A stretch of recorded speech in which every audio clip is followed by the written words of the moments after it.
السلام عليكم، ازيكم يا بنات؟ عاملين ايه؟ النهارده اقول لك بقى على حاجه احنا بنغفل عنها، ودي بقى بتبقى سبب ريحه الزفاره اللي هي من البيض. بتبقى ريحه زفاره كده في الكيكه. مهما تظبطي وتحطي فانيليا. اقول لك على حاجه انت ممكن تعمليها وكلنا بننساها.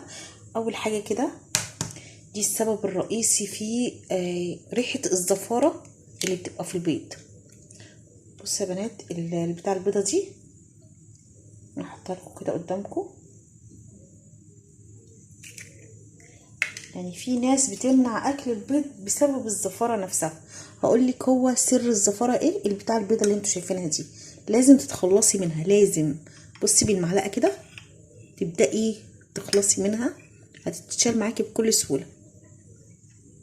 بصي اهي، هي دي سر الزفاره بتاعت البيض. في حته تانية اهي، هحاول اجيبها تشال معاكي بكل سهوله، يعني مفيهاش مشاكل خالص اهي. جربوا كده، عمركم ما هتشموا ريحه زفاره، وهتحبوا البيض. هيبقى يعني ما فيهوش ريحه، ما فيهوش زفاره.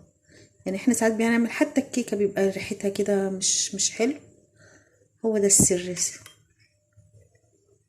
اهو. كده بتخلصي من الحته البيضه اللي بتبقى في البيضه دي، هي سر زفاره البيض.